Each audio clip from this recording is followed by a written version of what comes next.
Welcome back to Big Discussions. My name is Dr. Anwar Youssef Dunbar, and I want to be really quick here so I can get out of the way and so you can check out this really cool interview I did with two guys from out west. So back in August, I interviewed Antonio Llapur and Matt Sjafiroeddin, the directors of the SWAT Media Group, about their new independent film, Space Detective. So we, myself and my brother Amal, we got very creative with this one. So we took a piece of that larger interview out, and I uploaded that and released that. And in that piece, me, Tony, and Matt just geeked out a little bit and talked about the Avengers and the Justice League, Marvel, and DC. I'm going to leave that video in the description box below. You should check it out, especially if you yourself like the Avengers, the Justice League, Marvel, and DC.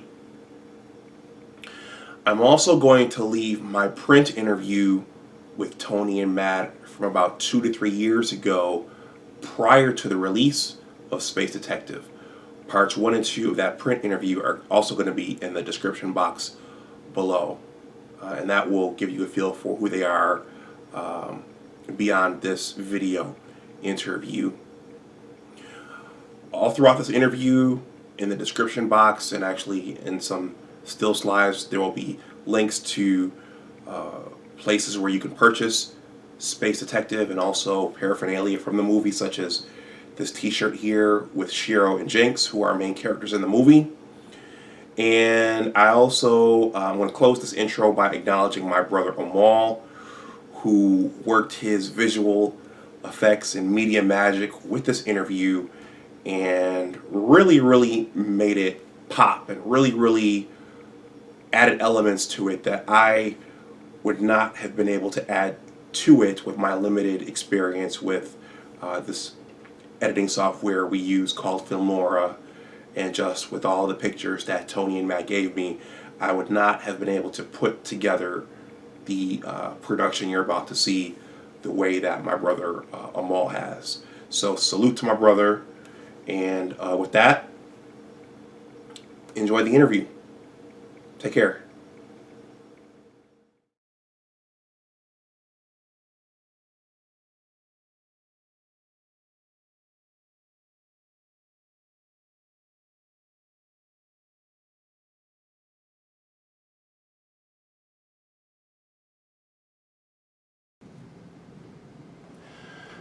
Hello, welcome back to my channel.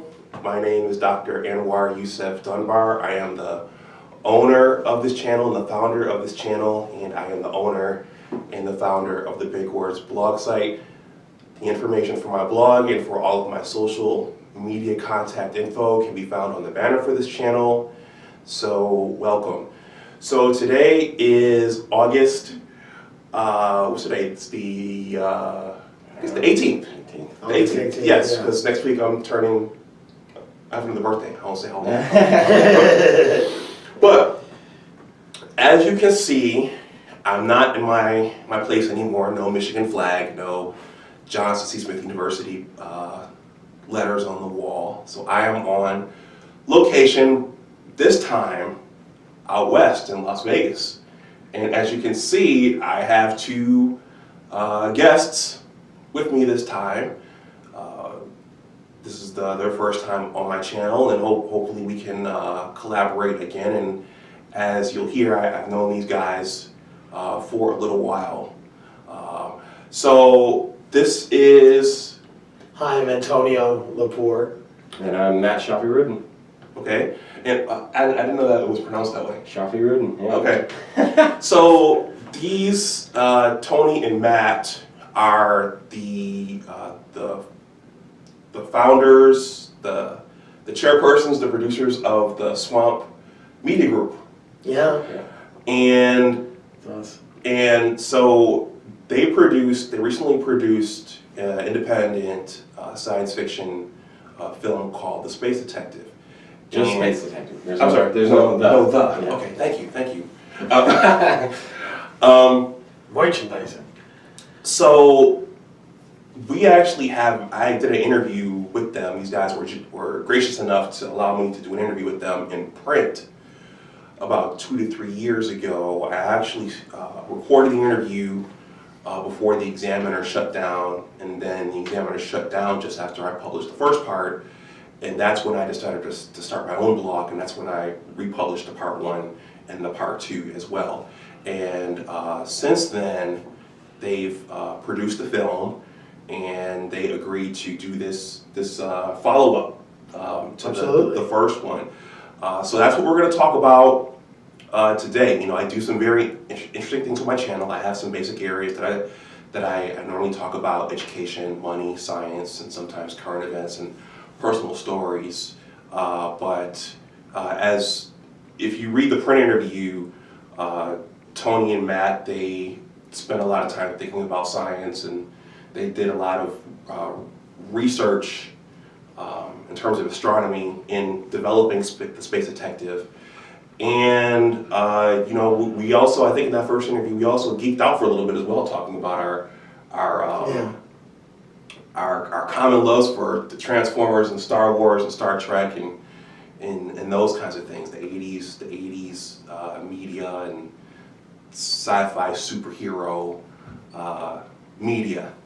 So I have some questions for you guys, which we're going to jump into. But before I do, I want to tell you a funny story. You know, last night when I flew in, the plane was somewhere over Colorado or Albuquerque, and I realized, you know what? I forgot my Shiro Jenks t-shirt. And it's sitting in the plastic right there on the ironing board in my bedroom. And of course, I'm at 30,000 feet. There's nothing I can do. No. And I'm thinking, okay, I've just been thinking when we do this interview, I'm going to have my Shiro and Jenks t-shirt on. And it's sitting in the plastic on my ironing board back in Alexandria, Virginia. So, funny how that works out. Okay, so gentlemen, let's jump in. Do it. So, you know, when we did the print interview, you guys were working hard to finish production of the film, and I could hear that in your voices, and I could hear that. So how does it feel to have to be on the other end, to have completed it? Well, thanks for having us on, by the way, thank you. It feels, well, you know, now I'm just tired. Because it was a busy couple years after getting it out. So we finished it, and then we played a bunch of film festivals, we traveled a lot, and then we went through and we saw it through a digital download release. So, you know, you can go like on iTunes and Amazon and Google, and you can rent it or download it now for $10 or whatever it is.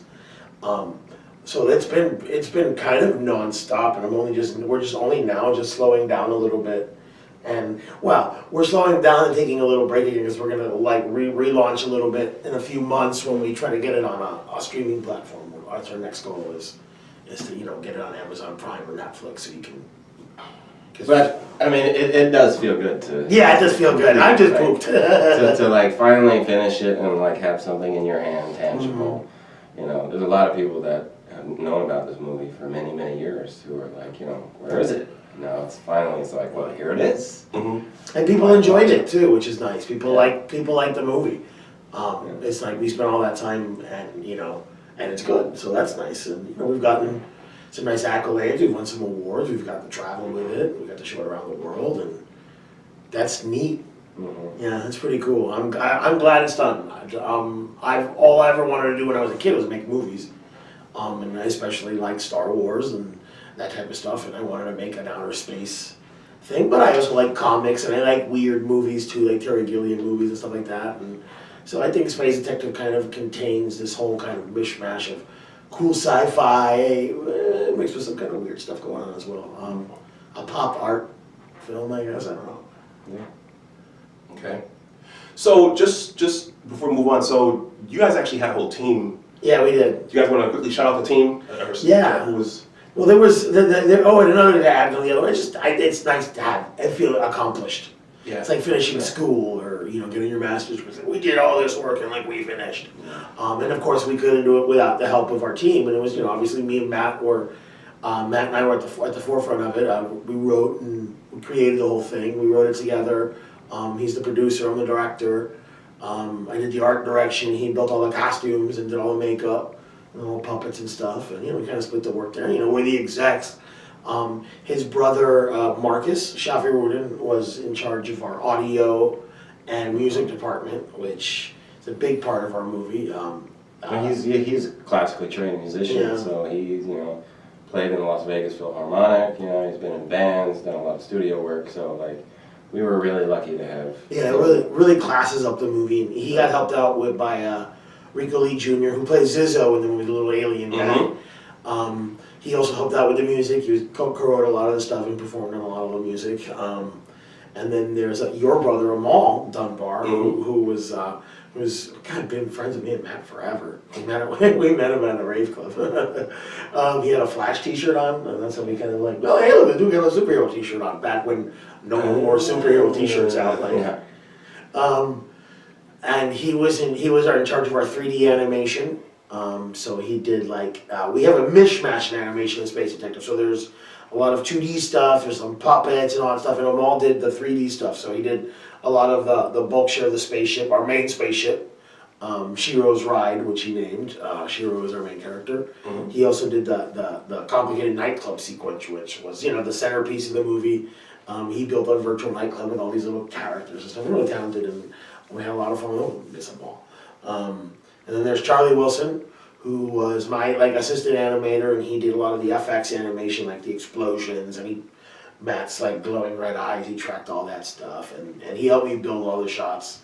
And then I have Aaron Goodwin, who was our cameraman, our DP, and he's one of our executive producers, and he's on that show Ghost Adventures on Travel Channel. So he started off as some schlub with us and worked at same restaurant Matt did, and he got on a TV show in the middle of making the movie, but he stuck with us, and he foot about half the bill of it, at least the second half of In the long run,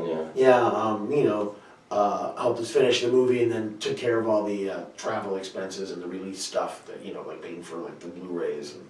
Yeah. And, I mean, there's a lot of people that were involved in it, but the core group was maybe about 7 guys. Yeah, 7 samurais, so to speak. Okay.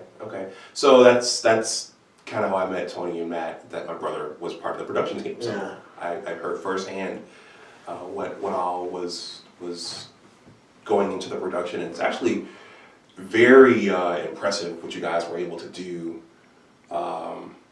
yourselves independently. And quick story, I just learned how to, using Filmora and Wondershare, I just learned how to take music and put it underneath, which is probably basic for you guys, but it's just putting all those things together to create a film. I think that's very impressive. Because I think the laypersons like myself and the people watching movies and TV don't really understand everything that goes into the production. It's a lot, and especially the production like ours, which was all filmed in front of a green screen and then processed to look like a cartoon, and then everything else is virtual. It was all, we bit off more than we could chew, I'm not gonna lie. But I always say that we didn't jump into the deep end of the pool. We jumped into the shallow end. It's just the shallow end was really deep. pretty good, yeah. But we used, it was a learning process. Matt and I met in school, but Matt and I were first and foremost writers and actors. That's what our training was. I mean, we started acting, both of us probably as high school. I mean, I was a little younger. I was 12 or 13 when I started doing stuff, and we started writing around high school and college too. That's when we kind of met in writing class. So taking on this kind of crazy science fiction thing didn't make, it was really out of our wheelhouse, so to speak, almost. Something we would have made, if we would have made something like, Clerks, that would have made more sense. Because, and I don't know why we did it, but we're also dorks, man. Like you and your brother, we grew up with these comics and these superheroes. We're that Star Wars generation. And honestly, what else were we gonna do? That's what made us the happiest. And we're like, well, if we get one shot to make something, And just like you mentioned Clerks, it's Clerks was just, a couple guys in a convenience store. And it's when we started, I thought, we thought, it's just us in the garage in front of a green screen. We'll be okay. Not realizing we were building this gigantic world that needed to be built Yeah. Okay. by mostly just us Yeah. and a couple other guys. Folks never wanted to give. I mean, we tried getting money, dude. Like when we started, I worked nightclubs and stuff. So like, I knew rich people. Nah, they didn't want to give us that. We did a little like minute and a half long proof of concept to show off what the movie was gonna kind of look like and what we were kind of aiming at. We had a script, and everyone was just like scratched their heads. And we got. I think the most we got was like a broken computer. Interesting. Yeah. Okay. And we said, all right, so we did it, and we got through it. Aaron eventually helped us out towards the end. We actually had to start buying a lot of like, we took care of it on the hat. Matt paid for more of it because he worked more, and I slaved a little more, like in front of that computer, just like constantly just attached to that thing like Ben-Hur. Yeah. But once we hit a point where like we couldn't afford anything anymore, like we needed more and more hard drives, more and more computers, because shooting it was one thing, but man, that post, it just, every couple of years we burn out a computer. So thankfully, thank heavens, Aaron had been doing well, and he took over as our investor, so that's how we got where we are. It was a learning experience, to tell you the truth. Okay. And we did everything with like Adobe. That's what we're gonna give a shout out. Like we used to like Adobe. Adobe, you were talking about like the lay person and stuff. Man, Adobe's made it so like you pay $50 a month, you can get that entire Adobe suite, and you have every kind of artistic tool at your disposal. And I think it's democratized, especially movie making. I think because all you need is Premiere and After Effects if you want to do some special effects, and Photoshop. For whatever reason you need Photoshop, but I think we couldn't have done it without it. Like, if I would have had available at my hands the tools that I have now, we could have done Space Detective in half the time. Oh, really? Yeah. And a lot of those tools I don't think existed when we Yeah, started they shooting. exist when we started shooting. We started shooting on DV video, Yeah. and now we would be up to 4K. So like, yeah. Yeah, this wasn't shot in HD. Yeah. Like those HD cameras didn't exist when we started shooting. And it's like, by the time Aaron got one, it's like we could have switched, but it was like we'd shot half the movie, like we couldn't switch to HD in midstream. So, Okay. And the amount of number crunching any computer would have had to do with that footage would have been outrageous. But I mean, like, whatever movie whatever big block with Spider-Man, shot on an 8K camera now. Like that's, the amount of technology, so it's just exploding. So it's just constant money. That's the hardest thing. But at least now it's something like with Adobe and like when you got here talking about, we do our stuff on our iPhone, man. You get an iPhone 10 has a better camera lens package than most cameras that I ever had growing up. Because it can do that. It has little 2 cameras, so you can do all kinds of stuff with it. You get an app for $10 or whatever that makes, gives you all the bells and whistles that a regular camera would. Boom, you got a little movie studio in your pocket. Wow. And between that and then again the Adobe stuff is really affordable. We record our audio podcast. We got little lavalier mics. We just got off Amazon for a few bucks. That, like the stuff is available now. Anybody can make a movie now. There's no excuse to not make one anymore. Because like even audio, which was always our biggest problem, now it's not even that big of a deal because you can go on Amazon and order a mic for $20-$30 that you can hide on a costume, and it's pretty amazing what the technology now makes it. The unfortunate thing is now the competition is just insane because everybody can do it. So you have to wade through a lot of crap to reach the top. Spend some time on Amazon Prime. And just see the amount of wacky stuff that's out there that you've got to stand out from. Okay. Interesting. So as the movie was being made, the technology evolved. So you guys, it kind of evolved with the technology. Okay. So you finished the film. You tied up in a nice bow. So talk about post-production. What kinds of things did you guys have to do once it was done? I know you guys went overseas. You guys did some film festivals. But just briefly. After we finished the movie? Yes. The minute we as we were finishing, the audio took at the end was with our last stretch, and once we were wrapping up that audio, we started submitting to film festivals. Mm-hmm. And if you're a filmmaker, that's the best place to get exposure, at least. It still kind of is one of the best places to get exposure. Sure. And there's like hundreds of festivals, Yeah. like little ones, and big ones, medium ones. You know, you can just find all kinds. You can find your niche, or you can do a general. Yeah. It helps you meet other artists. I think it also legitimizes you too. Like, you've played a film festival, you've got some laurels. At least you're a legit filmmaker rather than just some yahoo. You've at least got, okay, people have seen your movie and care enough about it to recognize it. So like we got in a few. We played smaller ones, like science fiction ones is where we kind of excelled at, but we did all right. We played Miami Sci-Fi, which is a great little festival in Miami, run by a scientist and filmmaker, Troy Bernier, who's just the coolest. And you play down there in Miami, so in Miami, because I'm Cuban, so I'm going to the Spanish. But you played down there in Miami, and that was our first show. Most of the guys were able to make it out there, and we won that festival. And then we played another little festival a month later in Toronto, which Amal was great. And your mom, you guys, they came out to watch us in Toronto near Buffalo. Mm-hmm. That was neat. We won that one, and then we played in London, which was neat. We flew to Sci-Fi London. We flew out to London for a couple of weeks. Yeah, it was fun. And then we played 2 festivals over a Memorial Day weekend. Phoenix Comic Book Convention, which was cool, and then we played a prestigious one it's in Newark, but it's pretty prestigious. It's going to be pretty prestigious at Mammoth Lakes, where we won that. Like, we had a pretty successful run for that year or so. Yeah. We finished up. We played in Berlin, and we finished up in Boston, at Boston Sci-Fi, which was pretty cool.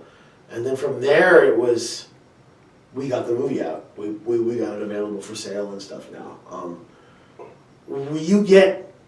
The idea is you make a movie and you find a distributor to put it out for you.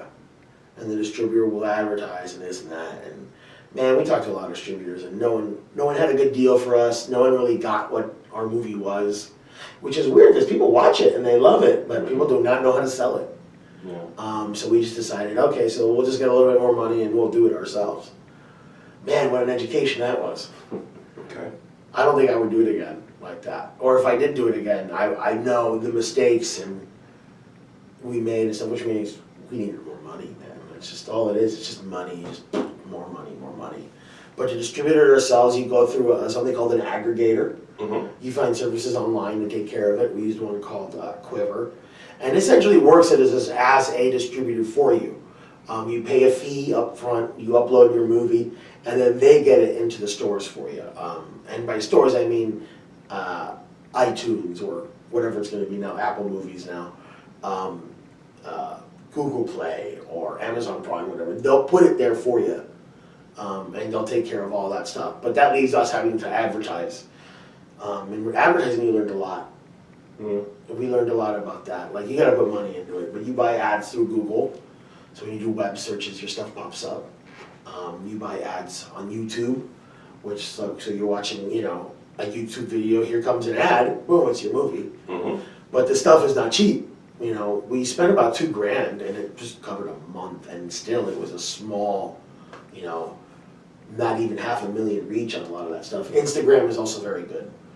If you got a small business, Instagram is probably the best place to advertise because it's pretty affordable.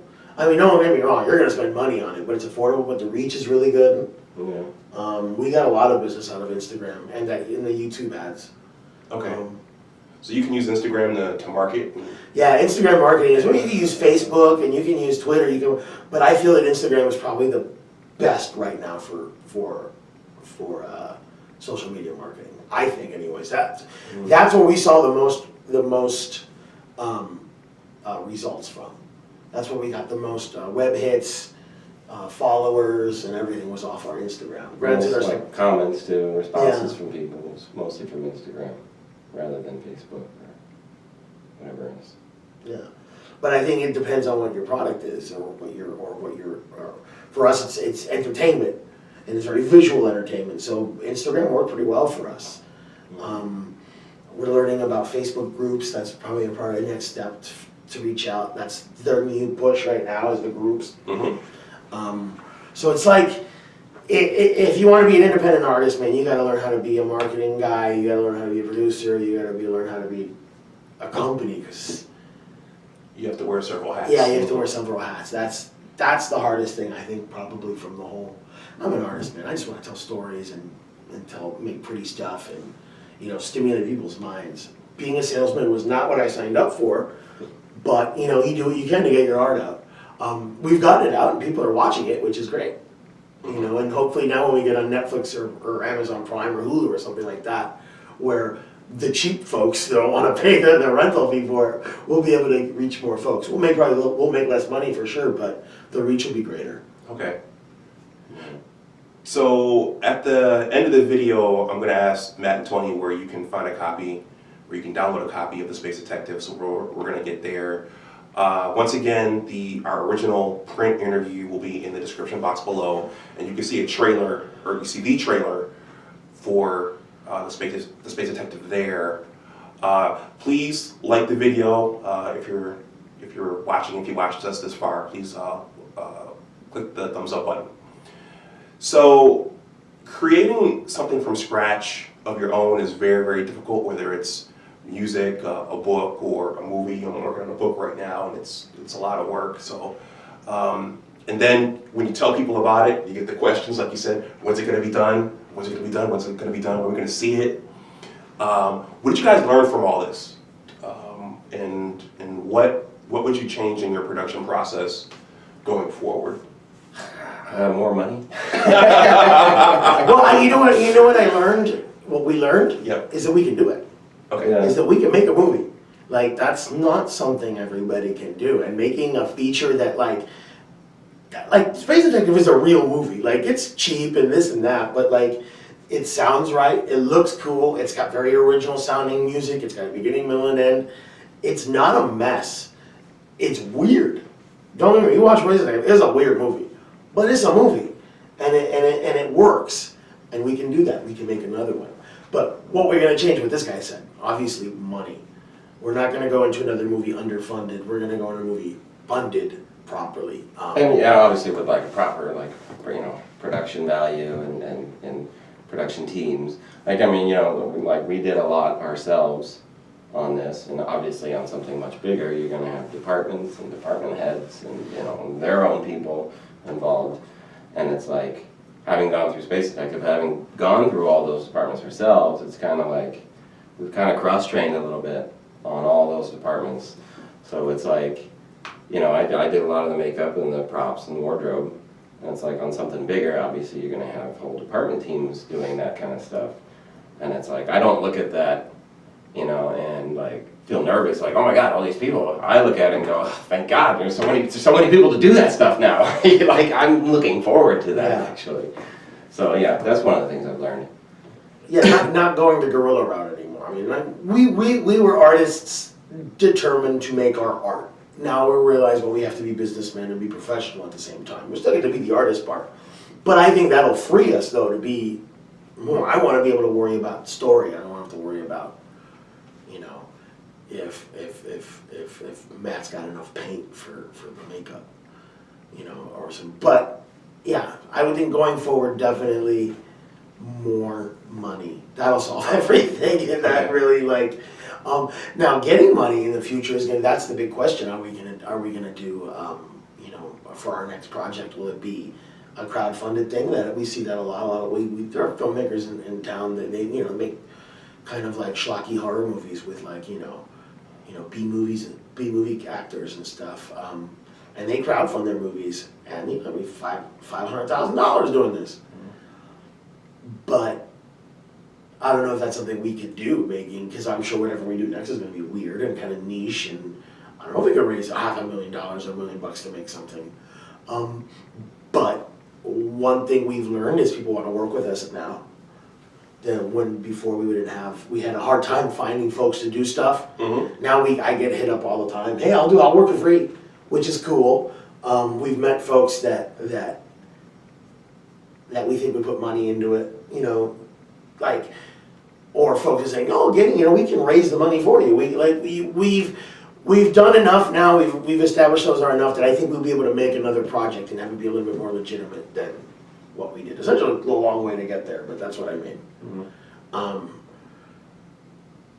I think also it's like, you know, like you say you're a filmmaker or you say you're an actor, and well, what have you done? It's like, well, what have we done? Well, we've done this little movie here called Space Detective. Here, check it out. You know, it's like, it's nice to be at that point now where it's like, here's our calling card. So, you know, we're able to put our, you know, the money where our mouths are and, you know, make something. And it's a cool calling card. It's like calling card, if you watch it, you're gonna not forget it.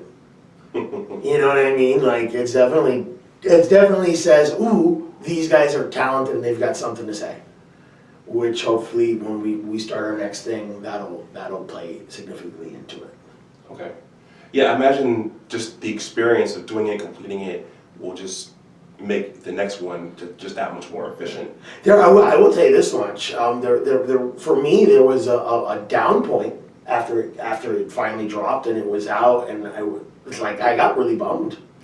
Is that because all that time producing it was now vacant, or was it?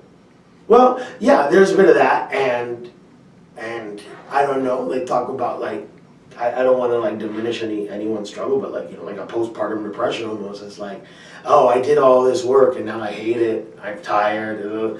Now, obviously, what women go through is real versus for probably what I'm going through. My imagined over some silly movie, but when it was out, yeah, it really kind of bummed me out. I'm like, oh no, it's over, because that was my whole life for many, you know, a decade, just and change of just Space Detective. You know, eat, sleep, poop it. That's all I did was Space Detective. So now it's like, no Space Detective. I'm now finally going, excited, new projects, new stuff. You know, it's a little more brighter now. I've stepped away a little bit from it, but like, you know, I won't be completely relaxed from Space Detective until it's on like Netflix or something, and I know I'm like, all right, I can't do anything else. That's it. Okay. Well, I was worried you might get the channel flag down with that postpartum depression thing. That's a joke. You know, on YouTube, you have to be careful what you're saying now. I know. Because you offend the wrong group. But I'm just joking. Okay. So the last question. I don't want to give it away, but I've watched the movie and the ending is very intriguing, and it kind of leaves you wanting a little more, and it kind of leaves you wondering. There are a bunch of different directions you guys can go in with it from this point on. Do you guys plan to continue the storyline? Are you guys thinking of something else altogether? Are you guys going to come back to it later? What are you guys thinking about right now? The answer to that is yes. Yeah, the answer to all those questions is yes. Okay. Yeah. I think, well, I mean, the beauty of having worked on Space Detective for so long, that, you know, Tony and I have spent so many years talking about what happens next, you know, what happens after that and after that. And, you know, we have kind of a basic idea of what happens after this movie. And we've, you know, worked around formatting that as a trilogy of movies or as a TV show, you know, a half hour or an hour long. Like, we've had all those kinds of discussions. But we know the basic storyline of where it goes and how it, you know, ends. Mm-hmm. So as far as Space Detective is concerned, yeah, we do have plans for that. But beyond Space Detective, Tony and I have known each other since college, so we've talked about all kinds of stories and all kinds of movie ideas that we've had since college.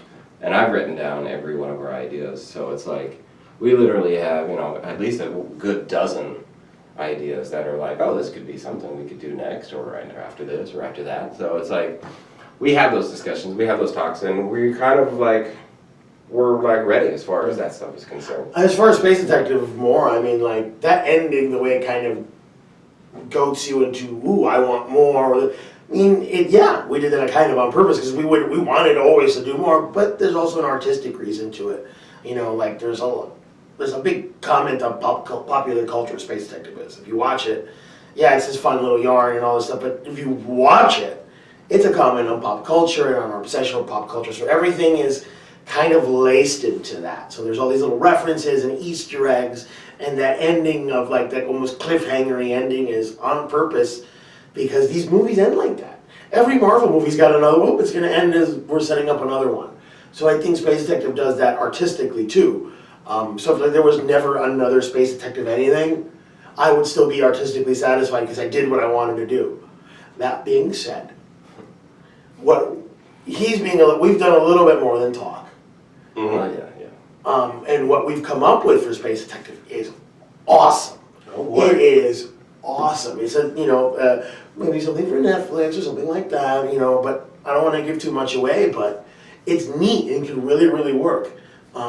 It would be pretty expensive to execute. Not as expensive though as other things because it's still Space Detective, so it'll still have a lot of those like effects cheats like the black and white and that stuff that would mess with, I think would make it affordable, but there's a lot of it, it's neat. But I don't think enough people have seen it yet to like demand it. And I would want that a little bit. I want to make sure it plays on a streaming platform for a little while so more people can get into it.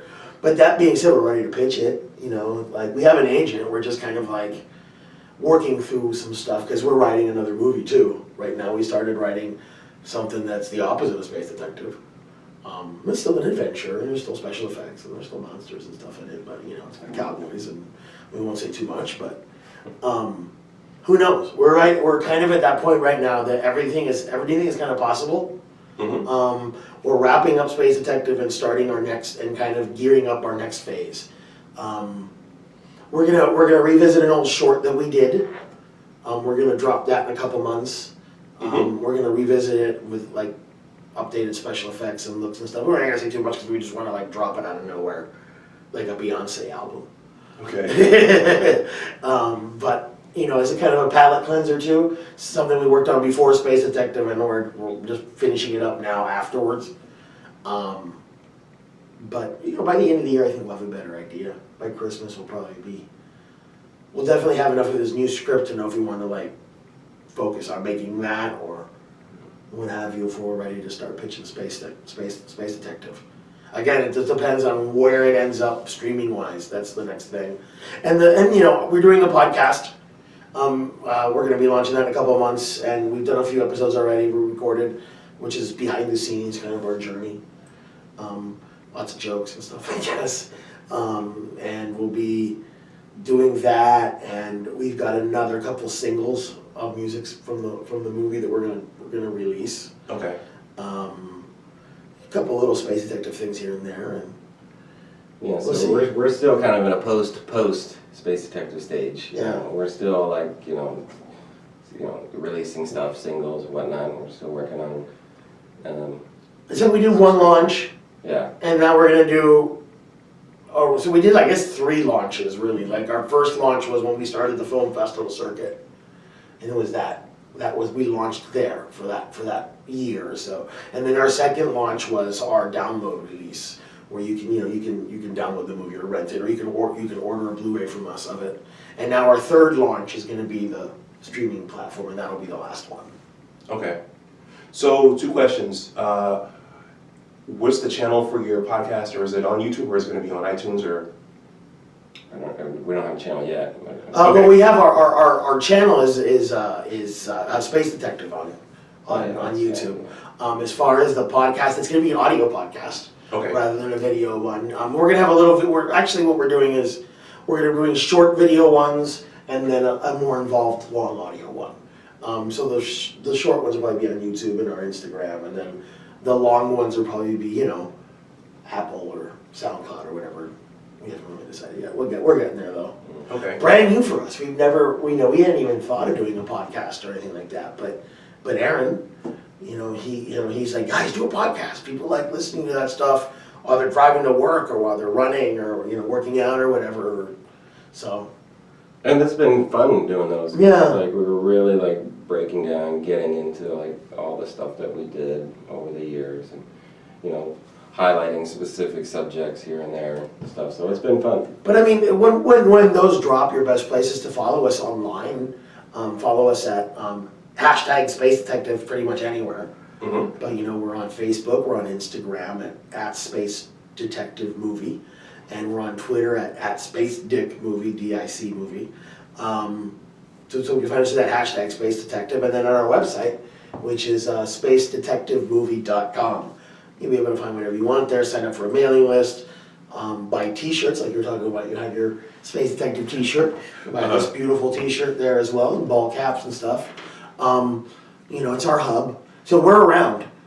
You know, we're definitely reachable, and to get it, you can get it right now. You can get it on iTunes. You can rent or download on iTunes, Google Play, YouTube, or Amazon Prime. Okay. Very good, very good. Well, guys, that's all I've got.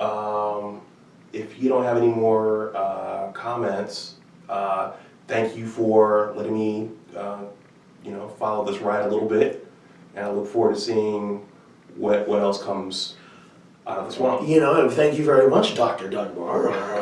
Our very first interview. I think you were our first. Yeah, you were our first interview with Space Detective when okay. it came out. So this is pretty neat.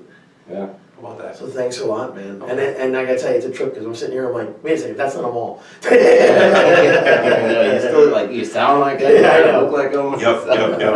People used to ask us if we were twins when we were little. Now we don't look like twins, but I do have that with my brother. Right? People would ask us if we were twins. yeah, I've seen pictures of you and you guys do favor.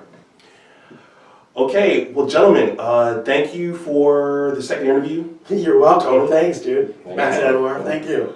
Thank you out there in Watcherland for watching this video. Please like the video, please share it, please subscribe to my channel. Please check out Space Detective, and I'll see you next time. And always remember that your attitude determines your altitude, and I will talk to you next time. Bye-bye. Bye-bye. Thanks, guys. Have a great space day. We sign off all our podcasts like that.